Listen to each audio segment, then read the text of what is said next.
안녕하세요. 저는 이번 가을에 결혼식을 앞두고 있었던 30대 직장인 여성입니다.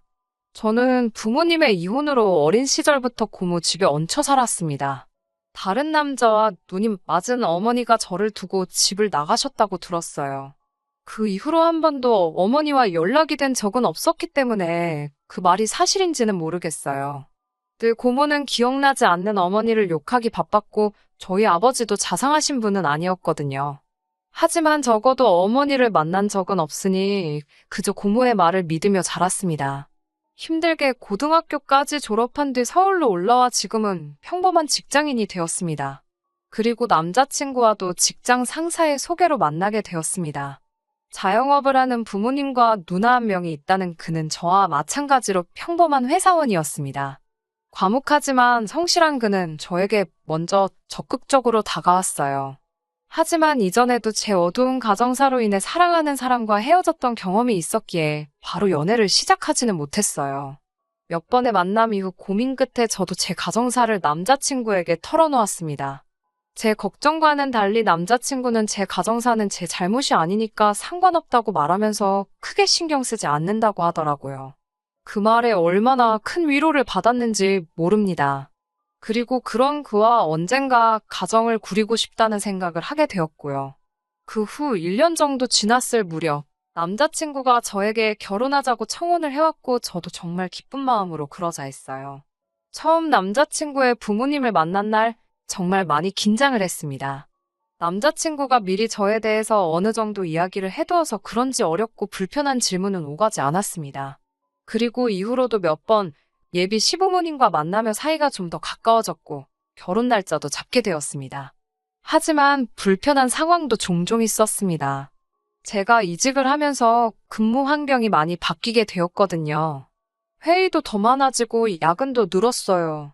덕분에 3주 만에 남자친구와 데이트를 할 수 있던 날이었어요. 모처럼 남자친구와 근사한 곳에서 식사를 하려고 이동하고 있었는데 예비 시부모님께 전화가 걸려왔고 같이 밥을 먹자고 하시더군요. 남자친구가 오늘은 이미 정해둔 일정이 있어서 안 된다고 말했지만 계속 오라고 설득하시는 예비 시부모님의 모습에 결국 화과자를 사서 집으로 갔습니다. 집에 도착하자 예비 시부모님과 신우는 잘 왔다고 하면서도 저에게 네가 오기 싫어서 네 남자친구 앞세워서 안 온다고 한 거냐? 라고 물어보시더라고요. 제가 그럴 리가요. 아니에요. 하면서 손사래를 쳤지만 시모는 믿지 않는 눈치였어요. 그러면서 저에게 생사를 오가는 일 아닌 이상 부모가 찾으면 내하고 오라고 하시더군요. 그러면서 며느리들 네가 잘해야지 집안 분위기가 달라진다고 한마디 하시더라고요. 생각지 못한 말씀에 놀라 있는데 다행히 남자친구가 왜 그걸 저한테 말하냐고 반박해서 대수롭지 않게 여기고 넘겼어요. 그리고 한 번은 남자친구네 가족 모두가 일이 있어서 예비 시모 혼자 가게를 봐야 하는 상황이었어요. 제가 그 말을 듣고 어떡하냐 많이 힘드시겠다 이렇게 얘기를 했어요. 그러자 남자친구가 그럼 제가 하루 회사 쉬고 가서 도와드리면 안 되냐는 거예요. 저는 당연히 농담이라고 생각하고 한 귀로 듣고 흘려넘기려는데 남자친구가 자꾸 갈 거냐고 되묻는 거예요. 그제서야 농담이 아니라는 걸 알았죠. 그래서 제가 진심이냐고 물었더니 남자친구가 가서 도와드리고 점수 좀 따라는 거예요. 제가 황당해서 회사 일까지 내가 빠져가면서 가게에 나가야 되는 이유도 모르겠고 내가 왜 점수를 따야 되냐고 물었어요. 그러자 저더러 별것도 아닌데 날 세운다고 매정하다고 뭐라 하더라고요. 일을 더 크게 만들기 싫어서 어쨌든 그렇게는 못한다고 자르긴 했는데 기분이 계속해서 언짢더라고요. 결혼 전에도 이러면 결혼 후에는 얼마나 뭘 부탁하려고 그러나 싶기도 하고 걱정이 됐어요. 게다가 저를 힘들게 한 또 다른 이유는 시모가 그렇게 남 흉을 본다는 거예요. 친지분들 흉도 보고 이웃들 흉도 보고 모든 사람을 깝니다. 문제는 그걸 자꾸 저랑 이야기하고 싶어 하세요. 제가 회사에 있다고 아무리 말씀드려도 수시로 전화를 하시는데 대부분 내용은 옆집 여자가 나한테 뭐라고 했다. 혹은 문득 생각난 건데 옛날에 내가 이렇게 억울한 일이 있었다. 뭐 대부분이 이런 식의 별 볼 일 없는 내용이거든요. 그래서 언젠가부터는 솔직히 제가 일부러 몇 번 전화를 안 받은 적도 있었고요. 그런데 이 이야기를 시모가 남자친구에게 한 모양이더라고요. 제가 시모한테 전화도 자주 안 하고 잘 받지도 않는다고요. 남자친구가 저에게 자기랑 누나는 성격이 살갑지가 못해서 어머니한테 달라붙어 다니지 못한다고. 그걸 제가 해줬으면 좋겠다고 하더라고요. 제가 밥 먹을 시간도 없을 만큼 회사 일이 바쁜데 그렇게 어머님 하소연 들어드릴 시간 없다고 딱 잘랐어요. 그러자 남자친구는 하루에 5분 일주일에 3-4번만 해주면 되는 건데 왜 해보지도 않고 안 된다고 하냐고 서운하다 하더라고요. 제가 남자친구에게 자기도 못하는 걸 나더러 대신 하라고 하는 건 불공평하다고 하니 저더러 며느리가 되면 딸이나 마찬가지인데 뭘 그렇게 따지냐고 화까지 내더라고요. 그러다 제가 결정적으로 파혼을 결심하게 된 계기가 있습니다. 그건 바로 돈 1,000만 원 때문이었습니다. 이직 한 회사에서 아이디어 공모전이 있었어요. 사내 행사답지 않게 큰돈이 상금으로 걸려 있어서 며칠 밤을 새며 열심히 준비했는데 다행히 결과가 좋아 1등을 차지할 수 있었습니다. 휴가 3일과 상금 1,000만 원이 포상으로 주어졌고요. 처음에는 여행을 갈까 생각도 했지만 역시 결혼할 때 보태는 게 좋겠더라고요. 남자친구도 모아둔 돈이 많지 않았고 저 또한 여유 있는 상황은 아니었으니까요. 남자친구에게 이 소식을 알리니 남자친구도 무척 기뻐했습니다. 남자친구가 그 돈을 어떻게 쓸 거냐고 하길래 당연히 우리 결혼 자금으로 써야지라고 했어요. 그랬더니 남자친구가 기뻐하면서 그럼 그 돈으로 예비 시모랑 신우에게 작은 선물 하나씩 하면 어떻겠냐고 묻더라고요.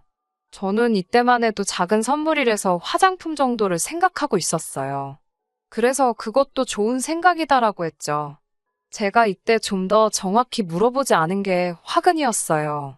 며칠 뒤 예비 시모한테 전화가 왔어요. 지금 신우랑 백화점에 갔다가 저희 회사 쪽으로 가고 있으니까 잠깐 내려올 수 있겠냐고요. 점심시간을 이용해서 예비 시모와 신우를 회사 앞 카페에서 만났습니다. 둘 다 기분이 매우 좋아 보였어요. 시모가 저에게 백화점에 갔더니 너무 예쁜 게 많아서 고민이 되더라며 대화를 시작하더라고요.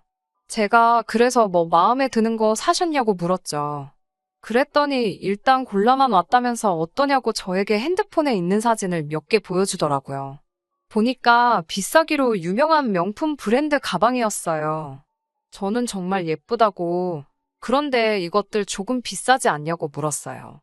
그러자 옆에 있던 신우가 저에게 사실 가방 2개 합치니까 1,000만 원이 좀 넘더라며 근데 넘는 건 우리가 보탤 거예요라고 말하더라고요. 자기들 가방인데 자기들이 돈을 보탠다는 게 이상해서 누가 사주는 거냐고 물었더니 둘이 저 한번 쳐다보고 서로 한번 쳐다보더니 깔깔 웃더라고요. 제가 왜 그러냐는 표정으로 쳐다보니까 신우가 말하기를 제가 그 가방을 예단으로 사준다고 했다는 거예요. 제가 순간 뻥치고 황당해서 저는 그런 말 한 적이 없다고 했어요. 그랬더니 시무랑 신우가 어이없다는 식으로 저를 쳐다보더라고요. 저도 같은 표정이었을 거예요. 어색한 정적이 흐르고 갑자기 시모가 어디론가 전화를 걸었어요. 그러더니 저를 바꿔주더라고요. 보니까 남자친구였어요. 남자친구가 무슨 일 있냐고 저에게 묻길래 시모랑 신우가 내가 가방을 사준다고 했다는데 이게 무슨 말이냐고 반문했어요. 그러자 남자친구는 이따 나중에 이야기하자면서 전화를 끊어버렸어요. 제가 시모와 신우에게 정말 남자친구가 그렇게 말했냐고 물으니 그럼 자기네가 없는 말 하겠냐며 예민하게 받아들이더라고요. 그러더니 저에게 하는 말이 근데 이러나 저러나 지금 사줄 건지 말 건지 말하면 되지 않는 것 아니냐라고 신우가 물었습니다. 저는 죄송하지만 지금 여유가 없어서 그건 좀 힘들 것 같다고 했고요. 그러자 신우와 시모가 기분이 상했는지 알았다며 자리에서 일어나 뒤도 안 돌아보고 가더라고요. 찬바람이 부는 그 뒷모습에 제가 잘못한 것도 아닌데 마음이 너무 불편했어요. 예비 시모와 신우가 그렇게 가고 나서 저도 마음이 편치는 않았습니다. 그리고 그날 저녁 남자친구와 데이트를 하고 있었어요. 남자친구 핸드폰으로 신우에게서 전화가 오더라고요. 전화를 받는 남자친구의 안색이 점점 안 좋아지는 걸 보고 낮에 있었던 일 때문이라는 걸 어렴풋이 짐작할 수 있었어요. 아니나 다를까 전화를 끄는 남자친구의 표정이 영 좋지 못했어요. 그러더니 아까 도대체 시모와 신우에게 뭐라고 한 거냐고 따져 물었습니다. 저는 있는 그대로 솔직하게 이야기했어요. 덧붙여 왜 저랑 상의도 하지 않고 시모와 신우에게 그런 큰 선물을 하겠다고 약속했냐고도 반문했습니다.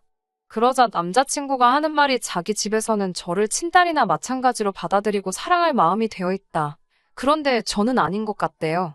그게 무슨 소리냐고 다시 따져 물으니 하자 있는 제 사정을 이해해주는 고마운 가족들에게 그 정도 선물이 뭐가 어렵냐고 너무 야박하고 치사하더군요. 그제서야 깨달았습니다. 제 가정사를 두고 제 잘못이 아니라며 뭐 어쩔 수 있었냐고 말하던 건 다 거짓부렁이었다는 걸요. 제가 부모님이 안 계신 걸 이유로 저를 하자 있는 사람으로 생각하고 있었다는 걸 제가 눈치채지 못할 정도로 철저하게 숨겨왔다는 사실에 소름이 돋더군요. 사람 보는 눈이 없다고 할 정도로 눈치가 없지는 않았는데 말이죠.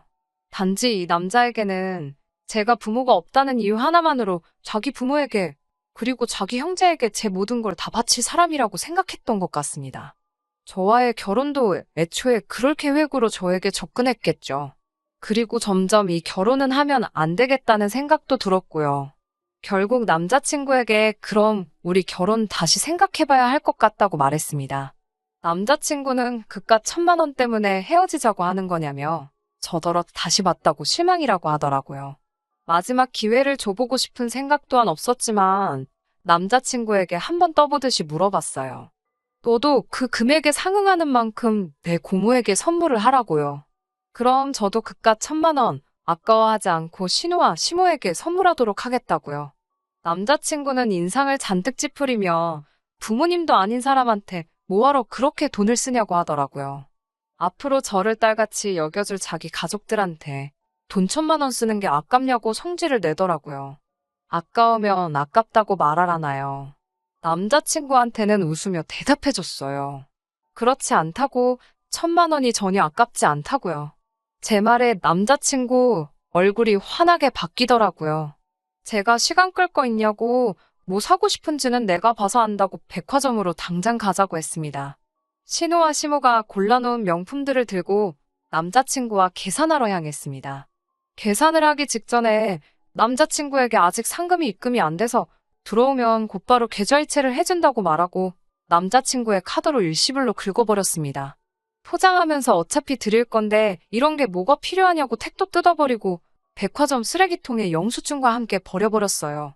남자친구 집에서 선물을 전달해드리니 두 사람도 입이 귀에 걸려있더라고요. 이럴 거면 아까 진작에 사주지. 뭐하러 여러 사람 기분 나쁘게 그랬냐고 하더라고요. 참 끝까지도 좋은 구석이라고는 하나도 없는 사람들이었어요. 남자친구가 저를 대변이라도 해주듯 아직 상금이 입금이 안 돼가지고 그랬던 거라 제 편을 들어주더라고요. 그렇게 분위기가 그쪽 집안들만 신이 나서 화기애애한 가운데 제가 찬물을 확 끼얹어 버렸습니다. 이제 그만 헤어지자고요. 아까 전 나를 가족처럼 받아줄 사람들에게 1,000만 원 쓰는 게 아깝지 않냐고 물어봤지 않느냐고.